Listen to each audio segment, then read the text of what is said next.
Okay, I'm going to make a fruit salad. I've got a Tuscan melon, a mango, and a nectarine.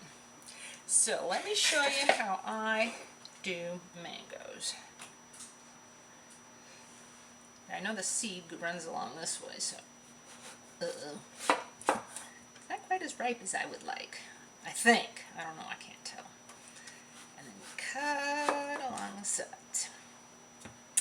Now, I make a little slice and then I go all around the edge to get rid of the rind or the skin.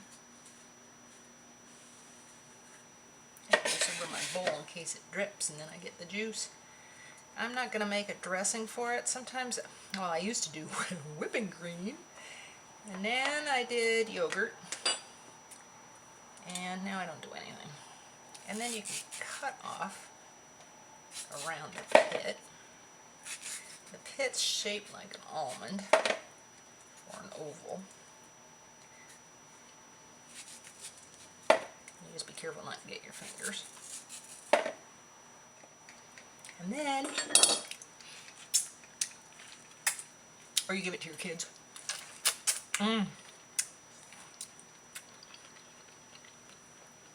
It's perfuming and silky. And juicy. So there's kind of the shape of the pit. And there's two ways of getting the meat out of here. One is you can score it. Yeah, it's a little harder than I would like. I'd like a little softer. So you buy me feel for a little give. This had some give, but an unripe one is not good at all. So, okay, so I've scored it. Then you turn it inside out. Boing! And then, if you had a paring knife, which mine are all in the dishwasher, you just cut these guys off without cutting yourself. So there's that way. And that's the way I've been doing it for years. Then I went on Pinterest and I saw this. Now I don't know if it's going to work because it's not quite as ripe. But they took a glass. Let's see if this is in view yet. And pushed it. Oh, it's working. Right along the skin. Can you see that?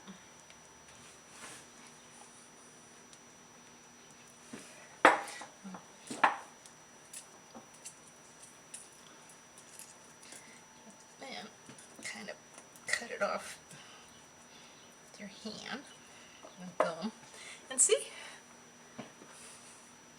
like that. And what I'll do is I'll get this little bit too, or your bowl. Let's cut this up. I actually think this way is easier.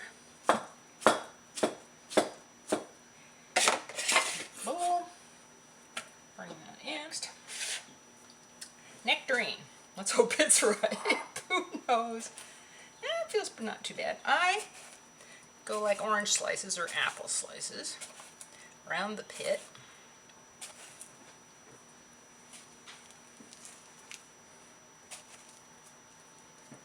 Hold it together. And then I go across. And you don't have to be neat because it's fruit salad. It's not brain surgery.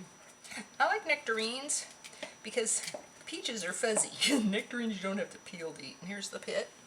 It's kind of textured. I'm going to take this one outside so I don't cut myself.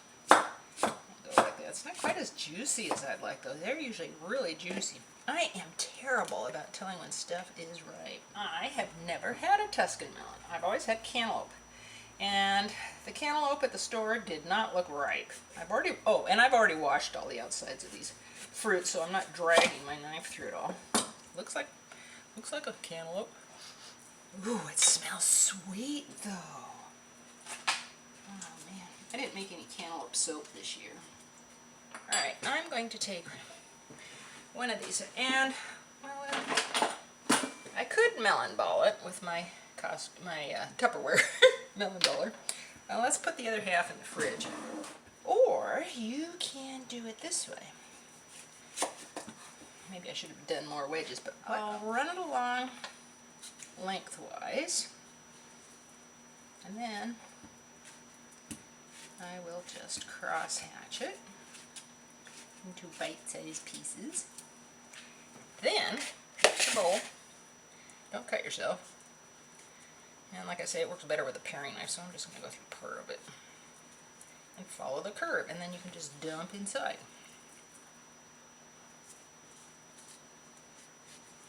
Get close to the rind so you get all your goodness. See, these guys are still stuck. Or I can show you how I melon bowl. There's a bigger one and a littler one, and I like to go fast, so I use the bigger one. And I don't know if I'm doing it right because they don't come out perfectly round. But and then I just bang on the side of the bowl to get it to come out. Sorry about the mixed light, but the west sun. Tonight I'm having chicken wings, and what I do to them is thaw them out because I get them at Costco. And then put them in a 9x13 glass dish and sprinkle one side with Italian breadcrumbs, and then bake them for 350 for about half hour on that side. Flip them over, sprinkle another quarter cup or so of Italian breadcrumbs, and I'm done. And then I'll just run this kind of along to get what's in there. I don't want to waste any. If these were watermelon rinds, I'd give them to my horse. He loves watermelon rinds, but I don't know about these things. They're kind of fibrous. I don't think he probably liked this part, but ooh. Alright, so there is that part. Let's see if the melon baller works on this. Oh, it kind of does. Just because I don't want to waste anything. And I love mangoes. Now I'm going to rinse my blueberries, and then I'll sprinkle some in. Okay, so what I did was I poured them in here, rinsed them in here, poured them back into this because it has holes at the bottom to drain it. My husband wanted to use it just out of hand, and you sometimes have to pick the little stem off. But anyway, sprinkle enough for color. Oh, another. Well, I decided let's keep making dinner. So I've got about a ½ inch or so of water in here. Put in a steamer, and let's get the broccoli. And I grew this broccoli. Always the first piece is the most beautiful. I've already cut off of it, but the first one's magnificent. And then after that, they just send little shoots off. So I just cut down the little arms, that. And try to figure out how many he can eat and how many I can eat. Boy, as soon as the kids left the house, food bill and amount of food dramatically went down. We were helping a family hay down the road, and they've got a 13-year-old and a 10-year-old. She says the 13-year-old's really starting to grow. There, I'm going to just do that much. And I said, oh, I bet he eats out of house and home. And she goes, well, he's a picky eater, but yeah. I wish people wouldn't make special meals for picky eaters. If they're hungry, they'll eat. They will live. And, oh, I was just reading too, picky eaters keep serving different foods on a regular basis, the same foods on a regular basis, and after a while they just get used to it. And I found that true. There was something I didn't like, and I just kept serving it, and finally I liked it. I'm gonna wait till I turn the chicken over, and what I do is I put it on a medium heat and let it steam for about 15 minutes. And then I turn it off. I mean, steam. It's from when I turn it on, and I have a slow electric cooktop. And then it'll turn bright green and get done with the thing turned off. Okay, so here's the chicken. This is the first half hour of it being baked at 350. And now I'm flipping them over. They've got the Italian seasonings on this side that I'm now putting down. And so, of course, it sticks to the bottom of the pan, but it's still yummy. So you flip, flip, flip. And they're going to go in for another ½ hour. I love chicken. I can't butcher my own chickens, but and eat them. But, God, I used to send Mom and Jessica up when she was little. Here, can you dispatch this bird? Because I can't. And then I'd come back to the house. Now, I'm going to take the Costco-sized Progresso breadcrumbs Italian style. And I just put it in my quarter cup And it's not quite a 1/4 cup, but then you just shake onto that. And that does the breading. Isn't that easy? I learned this from my aunt. We were over at her place for dinner once, and it was so good. I go, oh, what's the recipe? And she told me this, and then I just kind of put it on the ends that I've missed or something. If you put too much, it just gets bready at the bottom. So this will go back in the oven for a ½ an hour. So now the chicken's ready, and I give 4 to 5 pieces. And rats, it sticks to the bottom, but you know it's done.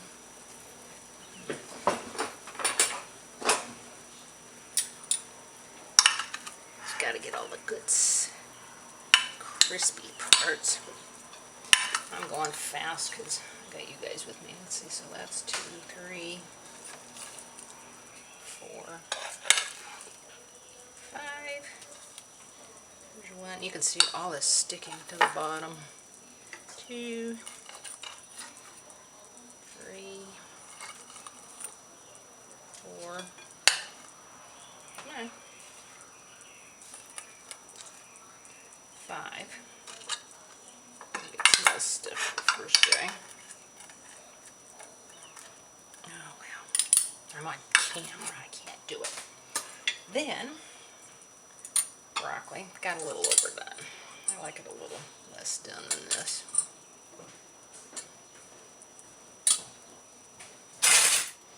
Okay, you guys know how I love dessert. We're going to have ice cream cones. And I've got the Tillamook Mudslide. Oh, this stuff is so good. Look at the giant chunks of chocolate in here.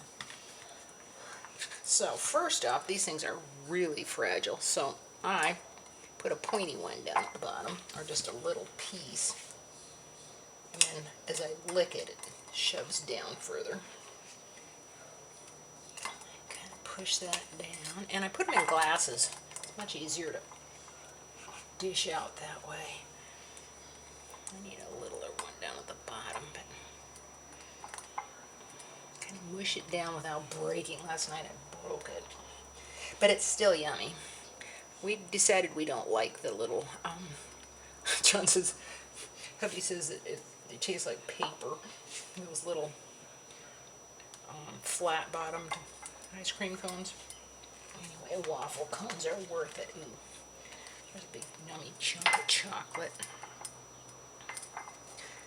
My hands are clean. Let's get a big chunk of chocolate for this other guy. Look at that. Yum.